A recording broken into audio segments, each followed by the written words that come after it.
مسیح یسوع میں جو الفا اور اومیگا ہے، جو اول اور آخر ہے، اس یسوع نام میں آپ سب کی سلامتی ہو۔ خدا کے کلام میں لکھا ہے کہ خدا نے اپنے کلام کو سب سے زیادہ عظمت بخشی ہے، اور جو کوئی خدا کے کلام کو سنتا اس پر عمل کرتا ہے، اگر وہ مر بھی جائے تب بھی وہ زندہ رہتا ہے۔ تو اس لیے آج ہم خدا کے کلام پر غور کریں گے کہ خدا کیا چاہتا ہے۔ ہم متی کی انجیل اس کا 7 باب اس کی 1 آیت سے لے کر 5 آیت تک خدا کے زندہ کلام میں پڑھیں گے۔ میرے ساتھ مل کر بائبل مقدس کو نکالیے گا تاکہ ہم مل کر خدا کے کلام کی تلاوت کر سکیں۔ لکھا ہے کہ عیب جوئی نہ کرو، تمہاری بھی عیب جوئی نہ کی جائے گی، کیونکہ جس طرح تم عیب جوئی کرتے ہو اسی طرح تمہاری بھی عیب جوئی کی جائے گی، اور جس پیمانہ سے تم ناپتے ہو اسی سے تمہارے واسطے ناپا جائے گا۔ تو کیوں اپنے بھائی کی آنکھ کے تنکے کو دیکھتا ہے اور اپنی آنکھ کے شتیر پر غور نہیں کرتا؟ اور جب تیری ہی آنکھ میں شتیر ہے تو اپنے بھائی سے کیوں کر کہہ سکتا ہے کہ لا تیری آنکھ سے تنکا نکال دوں؟ اے ریاکار، پہلے اپنی آنکھ میں سے شتیر کو نکال، پھر اپنے بھائی کی آنکھ میں سے تنکے کو اچھی طرح دیکھ کر نکال سکتا ہے۔ پاک کلام کا پڑھا سنا قبول کیا جانا ہم سب کے لیے باعث برکت ہو۔ خداوند کا شکر ہو۔ مسیح یسوع میں آج ہم خدا کے کلام میں سے اپنے تمام بہن بھائیوں کے ساتھ مل کر سیکھنا چاہتے ہیں کہ عیب جوئی کرنے سے خدا کا غضب ہم پر بھڑکتا ہے۔ اگر ہم دوسروں کی عیب جوئی کرتے ہیں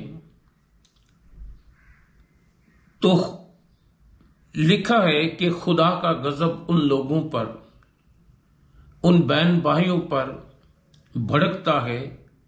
خدا غضبناک ہوتا ہے جب ہم دوسروں کی عیب جوئی کرتے ہیں۔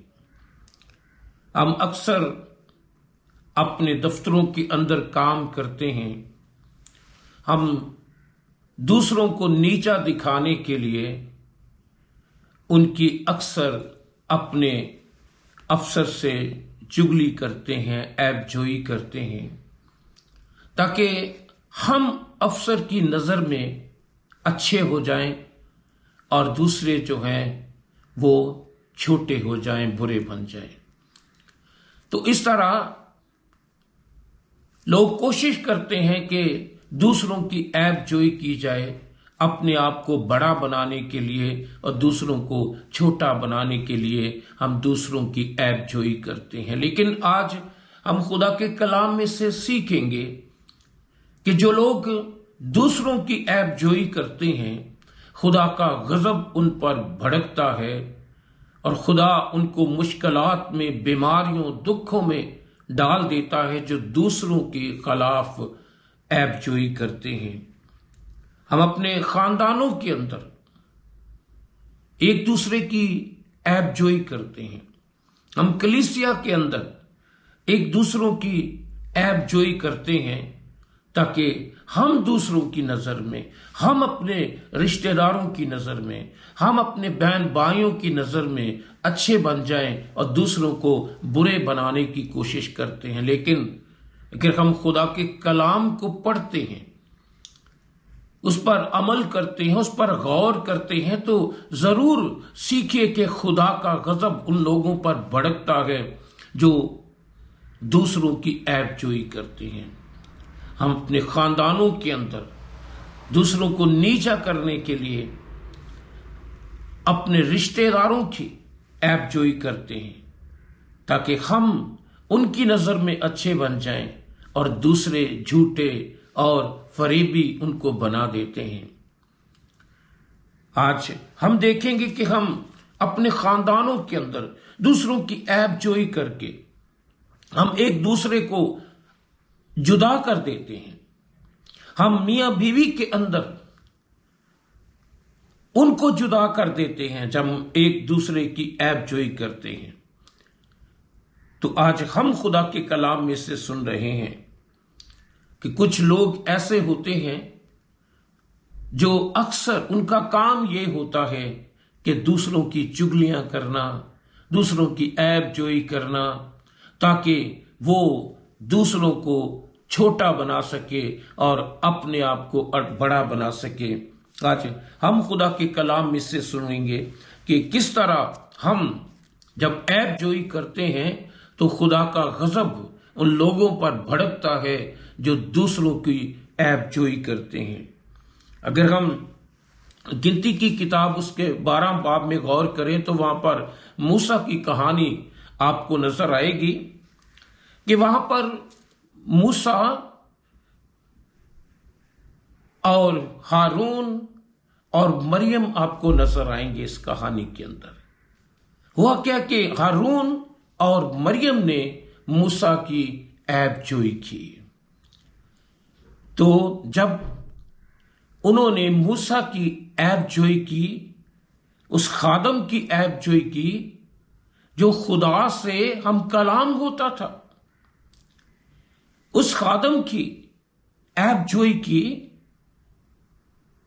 جو اپنا ہاتھ بڑھاتا ہے اور خدا کے حکم کے مطابق بحر کلزم کے 2 حصے کر دیتا ہے۔ اس خادم کی جو خدا سے پیار کرتا تھا، جو خدا سے محبت کرتا تھا۔ آج ہم دیکھیں گے کہ لوگ خدا کے خادموں کو بھی نہیں چھوڑتے، خدا کے خادموں کی بھی عیب جوئی کرتے ہیں۔ ہم خادموں کے اندر نقص نکالنے کی کوشش کرتے ہیں، لیکن کبھی ہم اپنی زندگی پر غور نہیں کرتے۔ ہم اپنے آنکھ کے اندر جو شتیر ہے اس کو نکالنے کی کوشش نہیں کرتے، اور دوسروں کی آنکھ میں سے ہم تنکے کو نکالنے کی کوشش کرتے ہیں۔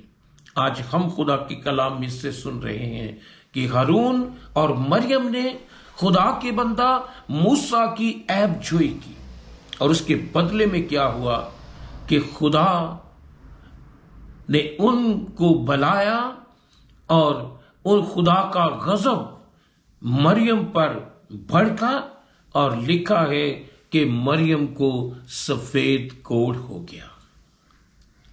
کیا کرنے سے؟ کہ مریم نے موسیٰ کی عیب جوئی کی تھی اور خدا نے اس کے جسم کے اندر سفید کوڑ کی بیماری اسے لگا دی۔ تو آج ہم خدا کے کلام میں سے سن رہے ہیں کہ جو کوئی دوسروں کی عیب جوئی کرتا ہے، اپنے خاندانوں کے اندر اپنے خادموں کی عیب جوئی کرتے ہیں، خدا کا غضب ان پر بھڑکتا ہے اور خدا ان سے ناراض ہوتا ہے۔ اگر ہم دانیل کی کتاب میں دیکھیں، دانیل 6 باب اس کی 6 آیت میں دانیل کی ایک کہانی ہے۔ میں مختصر طور پر آپ کو بتانا چاہتا ہوں کہ دانیل خدا کا بندہ تھا۔ دانیل 3 دفعہ دن میں دعا کرتا تھا، اور دانیل جو سچائی کے ساتھ چلتا تھا اس کے ساتھی اسے پسند نہیں کرتے تھے، کیونکہ بادشاہ دانیل کو ترجیح دیتا جاتا تھا، اسے اوپر کرتا جاتا تھا، اسے سرفراز کرتا جاتا تھا، اور اس کے ساتھیوں نے دانیل کی ہر وقت بادشاہ سے عیب جوئی کرتے تھے۔ وہ کہتے تھے کہ اے بادشاہ، اے مالک، دیکھ دانیل دن میں 3 دفعہ اپنے خدا کی عبادت کرتا ہے، لیکن وہ تیرے حضور اپنا سر نہیں جھکاتا، تیرے حکم کو ٹالتا ہے، لیکن خدا کی عبادت کرتا ہے۔ وہ تیری مورتوں کی سجدہ نہیں کرتا بلکہ اپنے خدا کو سجدہ کرتا ہے، اور ان کی عیب جوئی کرنے سے بادشاہ کا غضب ان پر بھڑکا، دانیل پر، اور ان کے ساتھیوں کی جو دانیل کی عیب جوئی کرتے تھے، ان کے کہنے پر بادشاہ نے دانیل کو شیروں کی ماند میں ڈال دیا۔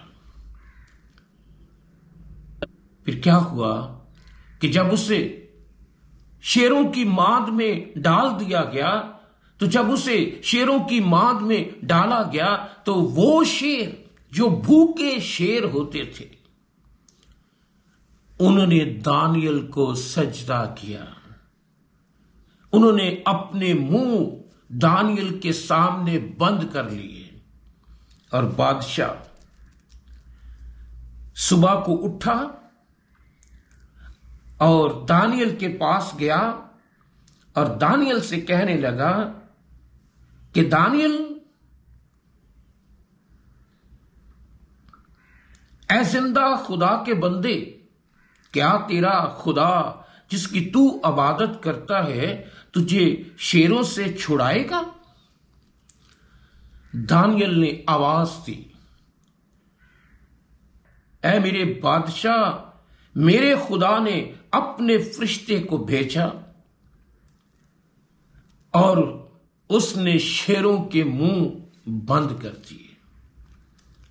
جب اس نے دیکھا کہ اس کے زندہ خدا نے اس کو شیروں کے منہ سے بچا لیا ہے، شیروں کے منہ خدا نے دانیل کے لیے بند کر دیے ہیں، تو وہ خدا پر ایمان لایا۔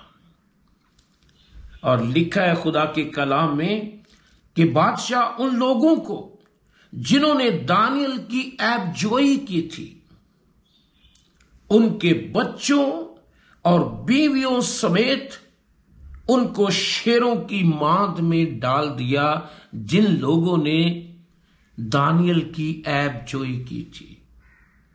تو پھر کیا ہوا؟ جب ان کو خاندانوں کی صورت میں ہی ان کو اس شیروں کے ماند میں ڈال دیا گیا، تو لکھا ہے اور شیر ان پر غالب آ گئے۔ دانیل کو تو ان شیروں نے سجدہ کیا، ان کے منہ شیروں کے خدا نے بند کر دیے، لیکن ان لوگوں نے جنہوں نے دانیل کی عیب جوئی کی تھی، ان کے ساتھ کیا سلوک ہو رہا ہے۔ بادشاہ نے انہیں ان کے بچوں سمیت، ان کی بیویوں سمیت اس شیروں کی ماند میں ڈال دیا، اور لکھا ہے کہ اس سے پیشتر کہ وہ ماند کی تہہ تک پہنچے، شیروں نے ان کے سب ہڈیاں توڑ دی۔ تو آج ہم خدا کے کلام میں سے سن رہے ہیں کہ مریم نے موسیٰ کی عیب جوئی کی اور خدا کا غضب ان پر بھڑکا۔ یہاں پر دانیل کے ساتھیوں نے بادشاہ سے دانیل کی عیب جوئی کی، وہ خاندانوں سمیت ان کو شیروں کی ماند میں ڈال دیا گیا۔ ابھی وہ نیچے تہہ تک نہیں پہنچے تھے کہ اوپر ہی سے خدا نے ان شیروں کے حکم دے کر ان کی ہڈیاں، جسم کی تمام ہڈیوں کو توڑ دیا۔ مثال کی کتاب میں لکھا ہے 19 باب اس کی 5 آیت میں لکھا ہے، جھوٹا گواہ بے سزا نہ چھوٹے گا۔ جو دوسروں کے خلاف جھوٹ بولتے ہیں، ان کی عیب جوئی کرتے ہیں، ان کی چگلیاں کرتے ہیں، خدا کا کلام کہتا ہے کہ جھوٹا گواہ بے سزا نہ چھوٹے گا اور جھوٹ بولنے والا رہائی نہ پائے گا۔ آج ہم خدا کے کلام میں سے سن رہے ہیں کہ جو دوسروں کی عیب جوئی کرتے ہیں، خدا کا غضب ان پر بھڑکتا ہے۔ اگر ہم چاہتے ہیں کہ خدا ہمیں اپنے ہاتھوں میں محفوظ کرے اور ہر مشکل سے، ہر مصیبت سے بچائے رکھے، تو خدا پر بھروسہ کرنا شروع کر دیں، نہ کہ ہم دوسروں کی عیب جوئی کرنی شروع کریں۔ جب آپ خدا پہ بھروسہ رکھیں گے، ہم دوسروں کو نیچا دکھانے کے لیے، دوسروں سے کچھ حاصل کرنے کے لیے ہم دوسروں کی عیب جوئی کرتے ہیں تو خدا کا غضب ہم پر بھڑکتا ہے۔ لیکن جو لوگ خدا پر بھروسہ کرتے ہیں، خدا ان کے لیے اپنے آسمان کے دریچے کھولتا ہے، ان کو اپنی برکتوں سے نوازتا ہے، انہیں زندگی دیتا ہے، انہیں زندوں کی زمین پر رکھتا ہے، اور ان کی زندگی کے اندر کبھی کوئی دکھ، کوئی مشکل ان کو چھو نہیں سکتی۔ آئے ہم اس کلام کے وسیلہ سے ہم نے آج خدا کے کلام میں سے سیکھا ہے کہ جو لوگ عیب جوئی کرتے ہیں تو خدا کا غضب ان پر بھڑکتا ہے۔ خدا کے بیٹے یسوع مسیح کے نام سے آمین، آمین، آمین۔ خداوند آپ کو برکت۔